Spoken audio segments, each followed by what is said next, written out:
Today we are rating every single game that I played in 2024. So that's whether it's a full game, a demo, a playtest, a mobile game, an old game, a new game to me, whatever, it doesn't matter. It's all going on this list. I just came up with 5 categories for now, which is instant classic for me, basically. I loved it. I'm going to keep playing it. I want more. That's probably going to apply to a lot of like the demos and the playtests, but it could also apply to something that's really good, but it could be even better. Needs more is like either needs more time or more content, needs something else for me to really like it. I might also add categories in here somewhere as we go. Then there's not for me, and there's a big old nope. These are in just the order they uploaded to tiermaker.com. Animal Crossing New Horizons is a game I've been playing on and off since the end of 2022. I went through a phase where I didn't touch it for like a year, and then I played it hardcore again for a couple of months at the beginning of this year, and I haven't touched it again for the most part. But I still come back to it, right? So I'm gonna put it up there. Love it, even if I go through phases where I don't touch it at all. It's one of those games that like I didn't understand the point until I did, and it's hard to explain otherwise. I am in a weird phase with it where I love some parts of my island and hate others. I might flatten the whole thing. I don't know. Game Story Secret Santa, we just played that last week for Christmas. See, I already need to make another category. 2 very boring minutes later. In my brain, that makes more sense. Green, good. Red, bad. Yellow and orange, meh. So that's where Cave Story would go. It would be a good fun. It's just a one-off. I think it was free. I've never played the main Cave Story game, so I don't know anything about the characters, but it's a cute little fun little Christmas game. Mystopia is a demo that I played for Steam Next Fest in October. I didn't play it very much because I played it right at the end of the stream. My brain was kind of turned off. It was cute. It was one of those games, like I played a number of those games this year. You put down a tree and something else spawns next to it. You put the blocks together to make the island. It's kind of like that, but it's got like a little bit of a witchy theme to it. It's very cute. It would probably have appealed to me if my brain hadn't shut down. I think if anything, I would need more time with it. So I think I'm gonna put it there. Why are you so big? October Panic is great. I'm almost certainly gonna play that in October again, so we're definitely gonna put it up there. It's a cute little Halloween themed platformer. The music's a bop. You're just playing as a little girl named October, and she's going trick-or-treating, but there's bad guys trying to stop her. It's just a fun little platformer, and I suck at it. It's a side-scrolling,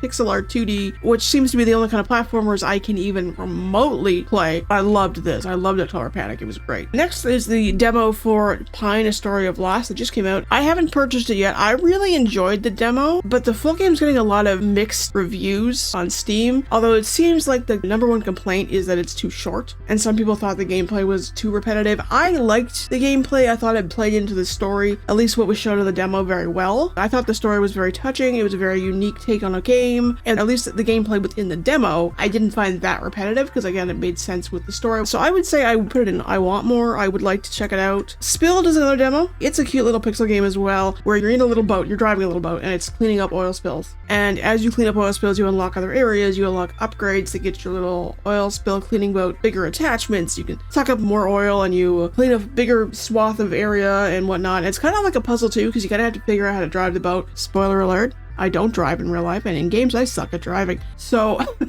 playing the demo was awkward. Some of it was the controls. The controls were kind of reversed to how my brain works. I think the full game would be interesting to check out. Maybe between I want more and not for me. I don't want to change colors again. Why? A few minutes later. Okay, Spill will go with Mystopia. Sticky Business. I played that on the stream at Christmas time, and we made exactly 1 Christmas sticker. Instant classic. Great game. As someone who likes crafting and journaling and think it would be cool to have my own little sticker business someday. It's very fun. The stories are cute. You can make beautiful stickers. You can make hideous, why did you make this go to jail stickers. It's got like a little bit of shop mechanic, a lot of art and design mechanic. There's so much content, even in the base game before they did some free updates. It's a great game. Tailside, I played the playtest for it. It's gonna instantly go into I want more. You're a cute little animal. I forget what animal you are. You're the fox, and you help clean up and run this coffee shop. I believe you're returning to like your hometown or something, and you run into an old friend who just got this coffee shop and they're trying to clean it up, so you're helping them with that. There was only so much you could do because it was just a playtest, but you could decorate a little bit. The playtest ended, but again, you could keep playing, and I ultimately played until I could unlock the last cosmetic, which was this really cute rug. I think it was a paw print, and I was like, I just need to play till I can get that.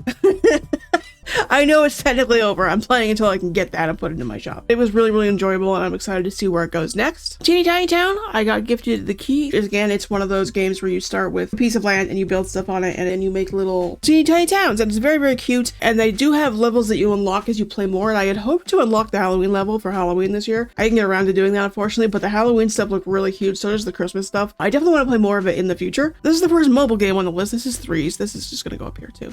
It's just like, what's the game that everybody else played before? I think it was popular on Apple. It's similar to this, where you're combining numbers to make bigger numbers, except it's essentially in multiples of 3. There's 1s and 2s. You can put 1s and 2s together to make 3s, but after that you have to combine a 3 with a 3 to make a 6, a 6 with a 6 to make a 12, etc., etc. It's just a very addictive, but also relaxing, usually, game where you're just combining stuff to make other stuff to make bigger stuff to get more points. And it's fun. I get sucked into it every once in a while and just play it for a long time. Next we have Tiny Glade. I've only played the demo, but I definitely want more. I definitely would like to get the game eventually. Again, another building little diorama, small things, combining things to make other things game. This is the one where you can make little towns, you can make castles. People who understand the mechanics better than I did playing the demo have made some insane things. They recently made an update to the full game. Because again, it's one of those games where you put something down and other stuff will spawn around it. And they've made it now that when clutter spawns on the ground, you can move it around and put it somewhere else, which adds a level of decorating and designing to it that's really intriguing to me. So yeah, Tiny Glade, really enjoyed the demo. Really would like to pick up the full game. Not so great, however. Tiny House Sim. It's actually called Tiny House Simulator, but their logo doesn't have the full word, which should tell you something. Again, I played the demo.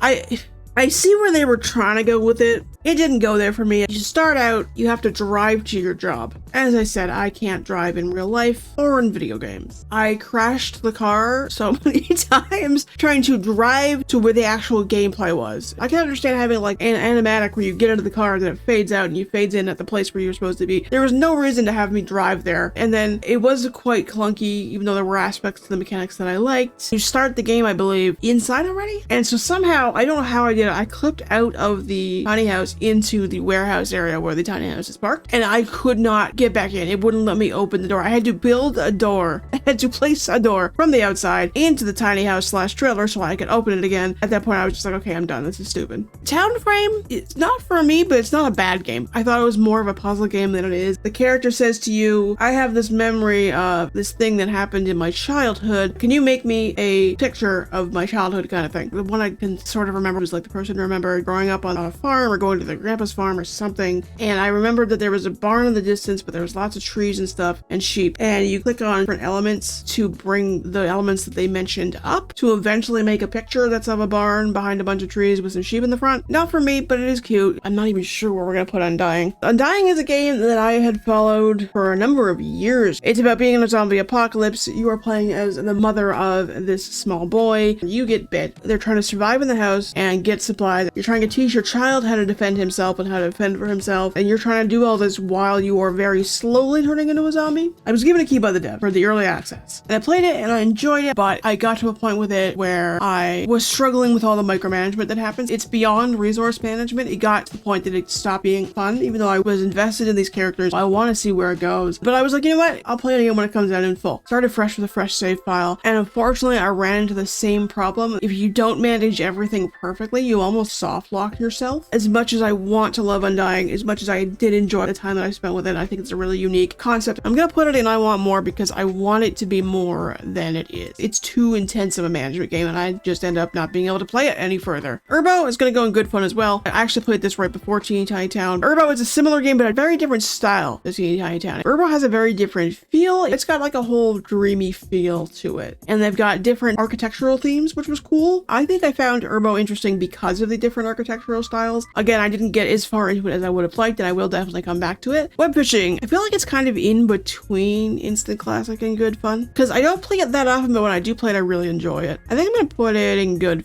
fun, but like right at the front. Web fishing is great. I've only streamed it the one time. Again, I think it's a game that for me is not really a stream game, which makes no sense because it's a social game. And maybe that's the problem. Maybe I need to get more comfortable playing it publicly. I played it publicly once on stream and once off stream, and every time I've played it since, I've played it in a private lobby and it's just me because I'm antisocial. It's still a lot of fun. It would probably be incredible with friends. I'm sure that's why it's popped off. You're just fishing, but there's like weird fish. All the fish have jokes. It's sort of like with Animal Crossing when you catch a sea bass and it goes, I caught a sea bass. It's a lit to see plus. It's like that, but the jokes are better / worse, and the graphics are crappy, but that adds to it.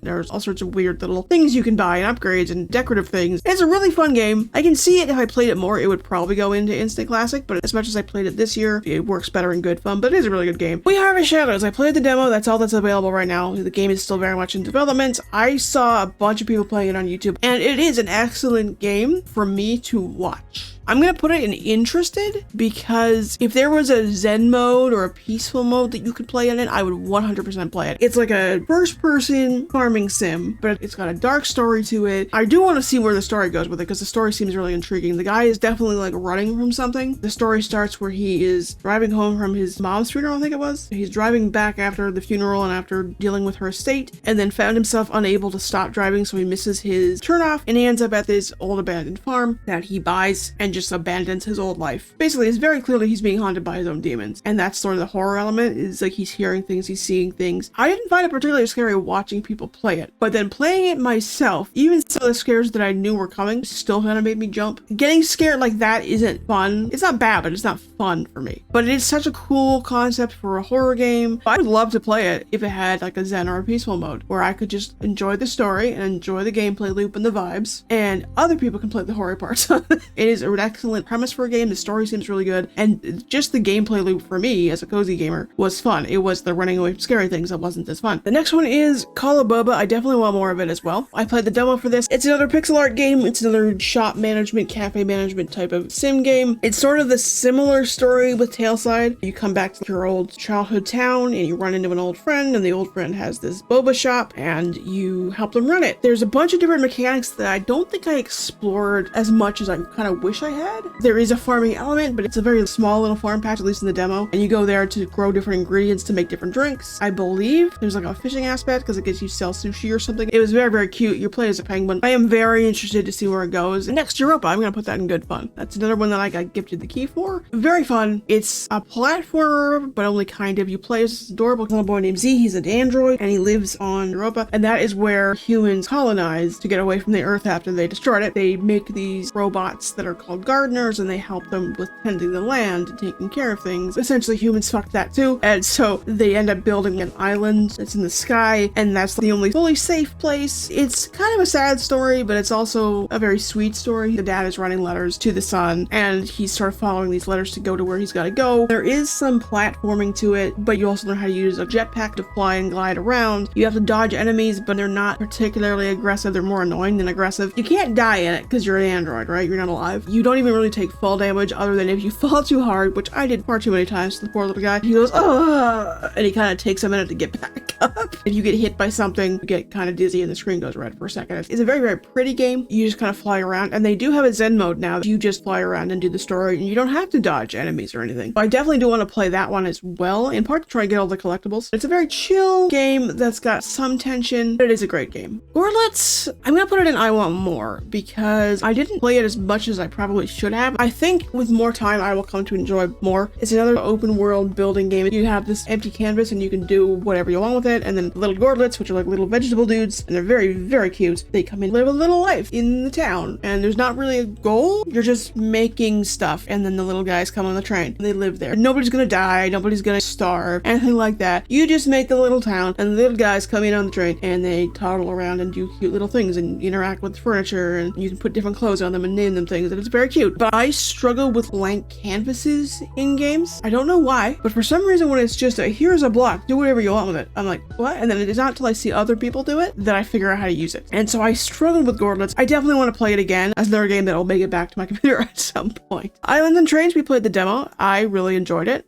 I'm going to put it up here. I had a lot of fun with it. It was a very much a blank canvas game as well. You just build an island. You can build the island as big or small as you want, and then you just build other stuff on it, and you can put trains on, but you don't have to put trains on. It has to be an island because you got to have land to build on, but you could do like a one square tower island if you want. It's 3D. It's very cute. It's kind of got almost a stop animation feel to the way that the elements look, and because I had seen the dev post so much about it, I kind of had a feel for generally what to do with it, so I had a little bit better time with it being an open sandbox because I had seen more of it, and I just tried to do like a train around a Christmas village, sort of like instead of being around a Christmas tree. Really enjoyed the demo. I am very much looking forward to it. Another demo that I definitely want more of is the Haunting of Joni Evers. It sounds and looks like it's going to be scarier than it is. I've seen on the Steam page, I think, they had the dev playing through, I guess, the current version of the game. I saw that it was not spooky scary, like a horror game. It's more of like a thriller than a horror game. I think the parents have died, and she's been left to clean up the house that they left behind, and it's being haunted. It feels like it would be a horror game. Like, I was very tempted tense playing it, but all of the scary bits, there might be like a whisper in the air or something, but most of it is like glowing writing on stuff, or something moves, or a room appears where it shouldn't be, that kind of thing. Everything I experienced playing the demo and what little I saw from the devs playing the game on Steam, it doesn't appear to be any gore or any jump scares, other than if you turn around and get startled by something. I really enjoyed it, and I'm interested to see where that story goes as well. It was spooky. It was like a good level of spooky. Love Ghostie, instant classic. I have loved this game since I first played the demo a year or two ago, I think. It's such a sweet game. You play as a little ghost whose name is Ghostie, obviously, and you have just died. The dialogue is funny. The art is freaking adorable. The couples, there's like, I think 60 pairings or something you can make. There's a number of animals in the game. I think there's 12 altogether. You can matchmake anybody with anybody regardless of gender identity. There's female, male, non-binary. Some of the characters you fall in love with instantly. I've been in love with Gerard the giraffe since I played the demo. Basically, you're managing this house. All these people are living there as roommates. And then as they become friends, some of them become more than friends, and they go on dates, and they eventually fall in love. And eventually, once you've shipped two people together long enough that they form a strong bond, they move out together. And the first time that happened, I almost cried. I didn't want them to leave. It's so sweet. The stories are so cute. It's such a good game. It's so good. I recommend everybody go play it. If there's a demo, go get it. There's nothing else I can say. It's just so good.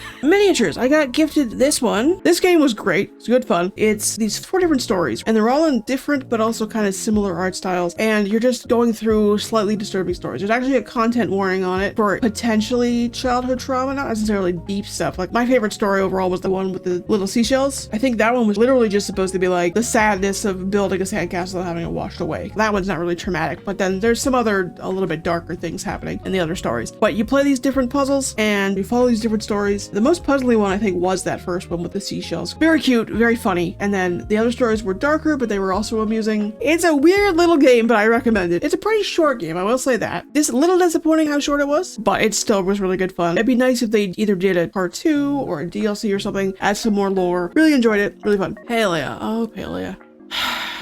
I will put it up here because I do play it every day. I thought I would be singing Palia's praises in this stream because they had an update in May. It was easily the biggest update the game had ever had, and it changed the game for those of us that play it to decorate. We got the building blocks, and we got, was that when we got the growable furniture too? We got a whole bunch of different stuff, and the building blocks just changed the game for people that like to decorate because you could build structures. People learned how to glitch stuff together. It was so good, and so many people were so happy, and they were on this great upward trajectory. But starting when they brought the Magi Market back in September was when I noticed a significant decrease in giving a shit about the players. Most recently, they did this trailer. The thing that everybody was most excited about was there were colorways that were in the trailer that are not in the game, including a very obvious black and white one. I was so excited. Everybody was so excited. And we get in there and there's no new colors. And they've said nothing. They started so high, start of the year. This last chunk of the year, it just feels like they don't give 2 shits about the players. All that rambling is like, I almost don't want to put Palia in Instant Classic because of how much they've pissed me off in the last 2 to 3 months.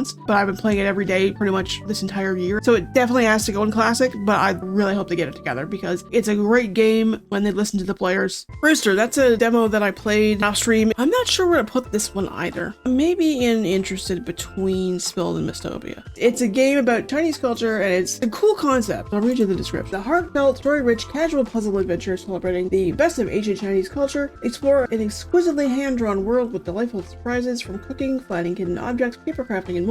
It's got a very unique art style. It's very painterly, which I really loved. I loved that the different puzzles have different mechanics, and I enjoyed it, but there were a couple of bits where I couldn't figure out how to progress. The first big puzzle, you're in like a market and you're trying to find different traditional ingredients, and I'm not that familiar with traditional Chinese ingredients, so I don't necessarily know what they look like. It took me forever to find one of the ingredients. I clicked all over the screen. I couldn't find it. I think I went and looked up a walkthrough or something. It was in a place that I had clicked, but it didn't work. It was just a little bit clunky, so I'm not interested.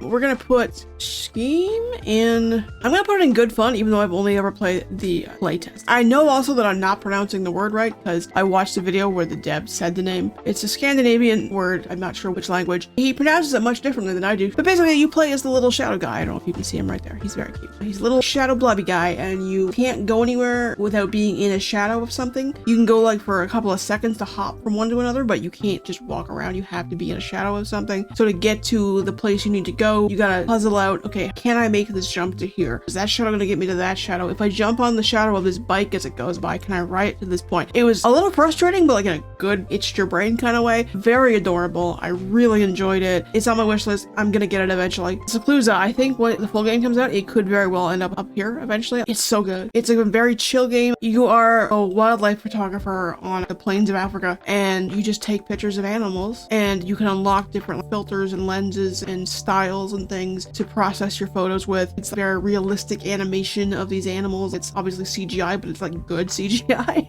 I think your main area is a camp, but then there's a cabin area. I'm not sure if you can decorate it eventually or not. You can unlock these different puzzles, and you're actually just doing a jigsaw puzzle of a photograph of an animal that you've been taking a picture of. It's just very chill and relaxing and beautiful, and I definitely want to play more of it. Would definitely recommend it if the demo is still up. Check that one out. We know Stardew's up here. I fully intended to do a full playthrough of 1.6 on stream. I started it, I don't remember what happened, but I never went back to it. I can't really say much about 1.6 because I didn't play enough of it. I've seen people playing in endgame in 1.6, and it's like a different game. I am seriously considering just starting a fresh playthrough just for myself off stream to experience it, but yeah, Stardew's fantastic. You should definitely play it if you haven't. It's so good. This one is definitely gonna have to go in the front here. TCG Card Shop Simulator. Initially, it was just the prologue that came out, and that's what I have played so far. I was going to play it when it first came out because everybody was playing it, everybody was streaming it, everybody was addicted to it. And then I looked at the Steam page and it claimed that I didn't have a good enough video card. So I didn't play it. I kept seeing people playing it and wanting to play it. So I'm like, fuck it, I'm just gonna install it and see if I can play it off stream. And I can play it just fine. And I got addicted, and I'm probably gonna pick it up because I'm already wanting to play more, and I've done everything I can do in the prologue.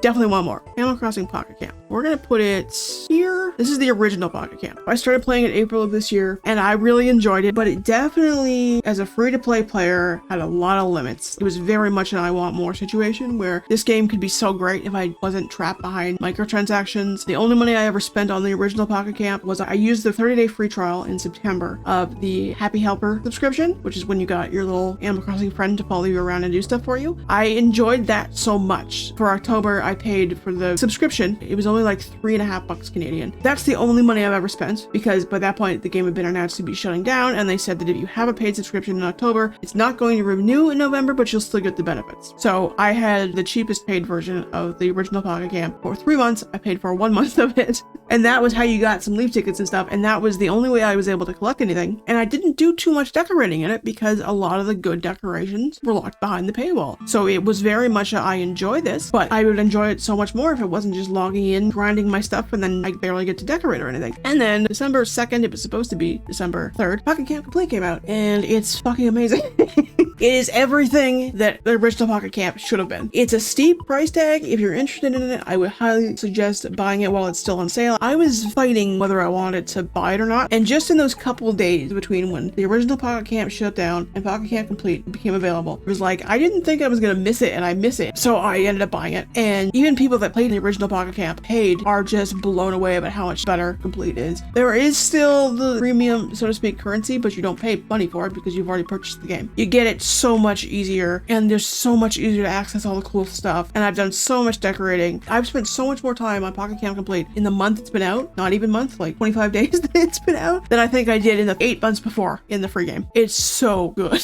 Now we're gonna go back to we're gonna get our second nope. Yoink. No, yeah, actually, that's even a bigger nope. Critter Cafe. I had zero interest in playing the game, but when the demo was available in October, so many people were so excited about it. I'm like, okay, I will play the demo. Hated it. I was like, well, that game's not for me. And then a bunch of people played the game when it came out and hated it. The art style in Critter Cafe is not for me. So many people are like, but the animals are so cute. I'm like, no, they're not. They look like aliens. What are you talking about? The mechanics in that game are clunky. You have an animal friend that's supposed to be helping you in the cafe, and they just don't do anything. They don't help at all. They just stand around. And the mini games don't make any sense. It's a mess. The Critter Cafe is a big no. That's a big no. Big no. Speaking of nopes, you were also on here. Galactic Getaway. That's another one that I had zero interest in. You know, people put out the 20 cozy games that you can play demos of in Steam Next Fest, and that's another game that came up repeatedly, and I had never heard of it. And again, it didn't look like something I'd be interested in, but so many people were hyped. I'm like, let's play the demo. Yeah, it sucked. It's very cute. I will give it that. I was sad that it was so bad because it was very cute. You're on this planet and somebody says, hey, you're here to help us colonize the planet. And these little animals just appear and you can give them these charms and they help you do things. A little animal friend shows up and you battle it. It's like a Pokemon battle, but you're just throwing food at it to make it your friend. And then once you befriend it, you can put these different charm collar things on them. And essentially you can make this dog into your shovel. So they'll break a rock or dig a hole for you. So you don't actually do it. You befriend these animal friends and they do it. And the animals are so cute. The dogs, I wanted to cry. They were so cute. But the game itself, it was like, okay, great. You learned how to befriend this animal. Now go to this other planet where our main hub market thing is and go talk to Bob the farming alien and he will teach you how to make a garden. Okay, you go there and he says, okay, this is how you make a garden. Then you have to go back to the planet. You have to go to like a portal and travel back and there's a loading screen and then you come back and you do the farming thing and it says, great, now go back and talk to Barb the carpentry alien and she'll teach you how to build something. And then you gotta go all the way back. It was like half the demo was loading screens. It just fetch quests back and forth. I gave up. It was so frustrating. Adorable art style. Semi-unique mechanics. Terrible gameplay loop. Absolutely fucking terrible. Garden Trills I will put in I Want More. That's a demo that I played again in October. It's very cute as well. You play as a little bird, and the little bird family has moved into a new home in this big garden, and there's several other bird houses where other bird families live. So you run these little tasks for your parents, like, hey, go meet the neighbors and give them gifts. And there's a flying mechanic, but there's stamina, and if you've seen me platform or do anything that involves stamina, yeah. And I did find the mechanics a little bit clunky, but again, it was a demo. The full game, I believe, is out now. I would be interested in trying it out because not only was it so cute, it's a much bigger map than you think it is. Eventually, you get a quest to go find some neighbor lady that lives in the next town over, and you go out to a park area, and there's all these places. It's like there's multiple maps, which I was not expecting. So I definitely would like to see more from that game. House Flipper, instant classic. Yoink. I haven't played it in a while. It actually is no longer on my computer. It was on my computer from the day I bought it until a couple of months ago. And I only uninstalled it because it was taking up like 20 gig and I had too many other games to install. I still love it. It scratches the decorating itch. I don't have any of the newest DLCs that just came out. The newest one I have is the farm one, and it is a little bit clunky. There's some new mechanics in it that don't work great, but it's still overall great game. I want to put Luma Island in nope. I'm gonna put it in not for me because so many people do seem to enjoy it. This is probably my controversial take right here. I only played the demo. It was a game that I was not interested in. Then I saw Gab Smulders play an early build of it, and then the demo was out for Next Fest, and I saw so many people so excited about it. I'm like, okay, I'll play it. I wanted to like it, but I just found there wasn't a lot of direction as to what to do. The map is huge, and the actual map you see where you go fucking sucks. There's nothing on it. It shows you you are here, but it doesn't show you where things are. It doesn't show you where people are. It was like, go find what's his face over here, and I go over there, and what's his face isn't there. And I think it was because it was at night and he was asleep, but it didn't clarify. You know, go see this dude between this hour and this hour. It was just go see this dude. So I'm running around in circles, can't find the dude. Eventually find the dude. He said go to the white and blue stall. Well, all the white and blue stalls are over in the fishing area where this dude was. Eventually I look it up and this spot is like through a loading screen in a different part of the map that I had forgotten existed. I got a headache trying to find this part. That's basically what made me give up on the game because the map is just so bad. And apparently in the full game it's just as bad. And you know, demos, they'll give you a lot of the materials you need so that you can experience it more. Like certain mechanics will be unlocked that won't be unlocked in the early game. I think that's what they were trying to do, but my bag was filling up with all these materials and I didn't know what they were because it wasn't explaining them. I don't know where to put any of this stuff. Do I need to keep any of this? It was overwhelming for my brain. It was not for me at all. Paper Trail, I will put, maybe I put it in I Want More actually. I got gifted the key for this. First time I saw the trailer in one of the Wholesome Direct, I was like, that looks so cool. It's a puzzle game, but you're holding elements of the world like paper to bring bridges together and to close gaps and to find secrets. It's a really, really cool idea. The art is beautiful. I saw a lot of reviews saying that the game was great, but they thought the story sucked. I thought the story was sweet. I didn't love the ending. It didn't end the way I thought it would. And it kind of hinted at something that they never actually fulfilled. So I didn't love how it ended, but I thought the story itself was pretty sweet. The only reason I'm putting in I Want More and not good fun is because some of the puzzles were very, very frustrating. Some of the puzzles are too hard. I wanted to do achievement hunting because there was a bunch of achievements I hadn't gotten. There's a bunch of secrets that I had not realized were there, or I didn't realize that was a mechanic until a couple levels in. Except when you go achievement hunting, it says you've completed the game, but if you go back to the level, you have to do the whole thing over again, and I was just not going to do that. I think if you go into it not worried about trying to get all the collectibles, it's fine. I would recommend it. Just be aware that the puzzles get kind of frustrating. Pokemon Go! It's gonna go here because I wish it was better. I still play events like Community Day. I did do Go Fest with the ticket this year. When I can go out and play it, I still have fun with it. I lost a lot of interest in it once I started playing a real Pokemon game. It's still there. It's a game I play. That was my first foray into Pokemon, so I can't hate it. But it's the same sort of deal as with Palia, where if you would listen to your player base, you'd have a happier player base. It's amazing how that works. I don't know really what else there is to say about it. It's a mobile game and you catch Pokemon with the ball. Spirit City Lo-Fi sessions I'm going to put in I Want More as well. I enjoyed the little bit that I played with it because it's supposed to be the productivity app. There's a journal, there's a Pomodoro timer, there's a to-do list, and as you put things on your to-do list and then check them off, you're hitting XP levels and stuff. And as you unlock things, you get new little animal creatures, spirits obviously, that hang out with you while you're doing stuff. I love the mouse. Oh no, it's not a mouse, it's a dust bunny, isn't it? Hold on. There he is. He's so cute. He's my favorite out of the ones that I have unlocked. You can decorate the room, you can change your outfit, you can change what the creature looks like. That's sort of the point, to get you to be productive. You do things that are on your task list, you can use the timer and whatever else, use the other functions, or just have it open and running, and you eventually with time gain XP, which allows you to unlock all these things. So if you like decorating and you like cute things and you want to unlock the cute things, you got to do stuff on your to-do list. And the little bit that I've used it, it did actually help. The problem was that my computer gets as loud as a jet engine while it's running. Not because of the game, but because my computer is old. But I do very much want to try using it again if I ever get a new computer. Honey Bookshop, I want more. I played that demo on stream. Again, it was an interesting game. You're running this little traveling bookshop. It's like a little trailer attached to your vehicle, and you drive it to different areas, little open air markets, that sort of thing. You can decorate to some extent, and you have to figure out what books your customers like and remember to keep them in stock. It was a little bit slow because you're kind of just waiting for someone to walk in, and they walk in really slow. The character would just mosey on up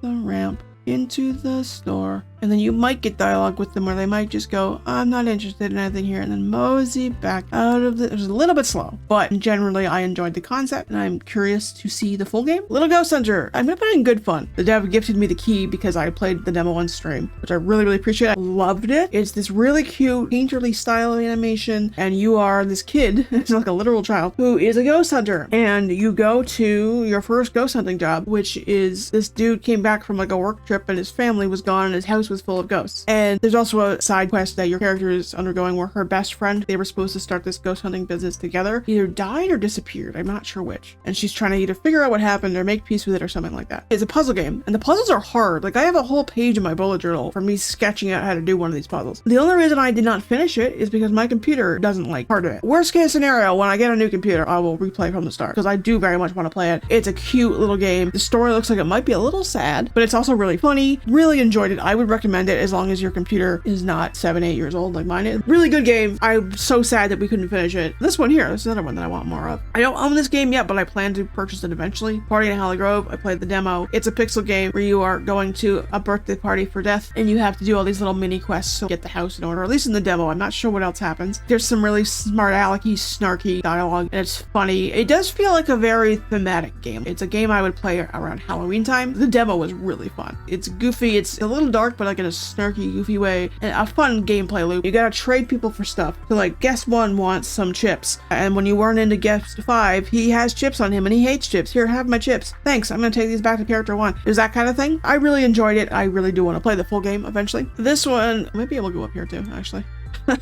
This is so fun. It's allowed me to play the Pokemon game again. Granted, it's a shortened form. You will need to get to 3 points instead of 5. I haven't played the main game in so long. And your hands are smaller, the decks are smaller. It's just been so nice to be able to play the game. And there actually is like a meta developing, and people are playing it semi-competitively. It's definitely gotten harder now that there's a second set, because now the meta has changed, which is the problem I have with the real game, because I can't afford to buy a bunch of cards every time a set comes out every other month. This is making me very happy, that's what I'm saying. It's giving me the opening Pokemon cards itch and playing the Pokemon card game itch without costing me any money. Trash Goblin is gonna go in I Want More. Again, I played the demo. This is not a game I think I would stream, and that's simply because of how chill it is. You are a goblin, and you run a shop where you are cleaning up and fixing little trinkets. And the trinkets are covered by these blocks that are of different materials. It's like a mini puzzle. The thing is buried in these blocks. And to get it out, you have to remove the blocks with a chippy tool. And depending on what the block is made of, depends on what angle you have to come at from and whatnot. And then you clean the items, and you can eventually put them together to make monstrosities. I made quite the monstrosity in the demo. And then your customers come by and they ask, I'm looking for this thing. And you go see if you have one. If you don't, you try to find one. It was very chill, very relaxing. It seems like a very good, I just want to zone out one of those games. We know where this is going.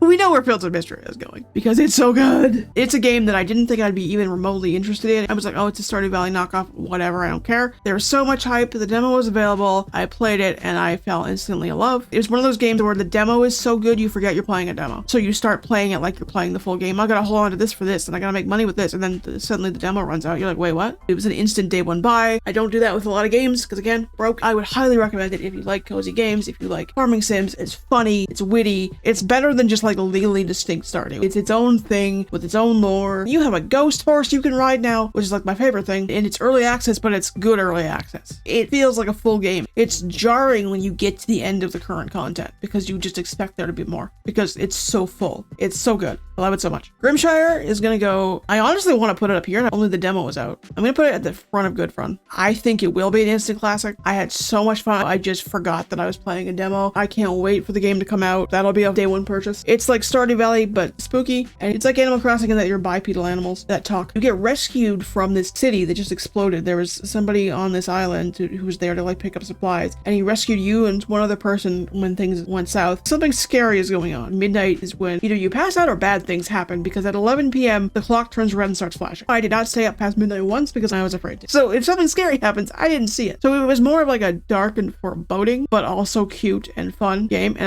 I loved it so much. I'm putting Welcome to Elderfield in the not for me. I thought it was kind of going to be like Grimshire, where it was like a creepy Stardew Valley. It's darker than that. It's a little too dark for me as far as what I thought it was versus what it is. It's not bad. There were some funny bits. You live in like this broken down, clearly haunted / disturbed town, and you eventually end up on this farm, but it's not your farm. You're just kind of working there. It was very odd. It wasn't bad. It just wasn't what I thought it was. There was a whole like horror element to it that I wasn't expecting. It was better than I'm probably making it sound, but it just wasn't for me personally. And then we're just gonna put you up here, obviously. Scarlet and Violet, obviously I've been playing that since it came out. I tried to do a shiny only run of Scarlet this year and quickly realized that a full-on shiny hunt is not my thing, especially not on stream. I got a little bit burnt out on Pokemon this year, I think because of trying to do the shiny run in Scarlet, but playing casually in Violet the other day was pretty fun. I do love it with all its flaws. I'm definitely not over it. I'm definitely still liking it. I think we know where Big Kitty Little City's going. Big Kitty Little City? That's a sequel. Little Kitty Big City's going up there too. That's another one that I played the demo for and fell in love with it. It was a day one purchase. Played the whole thing on stream. Did achievement hunting on stream. I still don't understand how that golf course on the condo was not an achievement. How was there not a hole-in-one achievement on that? There's a lot of really well-written dialogue and story in it. There's a bunch of Easter eggs right at the end. It's adorable. It's goofy. It's fun. It's great. So I think that's all about correct. Pretty good that I played 50 games and demos this year. Only 6 in the dump area. I'm actually just surprised that I played that many games because I think if you'd asked me, I would have been like, I probably played like 20 or so. I'm really happy with that. I'm grateful to the devs and the publishers who have gifted me games this year. We played a good mix of games, I think. They're mostly in the cozy genre, obviously, because that's clearly my niche. So thanks for hanging out all this year. I appreciate anybody that's popped by at any time, whether you've only popped in once or you popped in a bunch of times. I am very appreciative of anyone who's stuck with me and showed any kind of support. Hopefully next year will be bigger and better things, and we'll see where 2025 takes us, I suppose.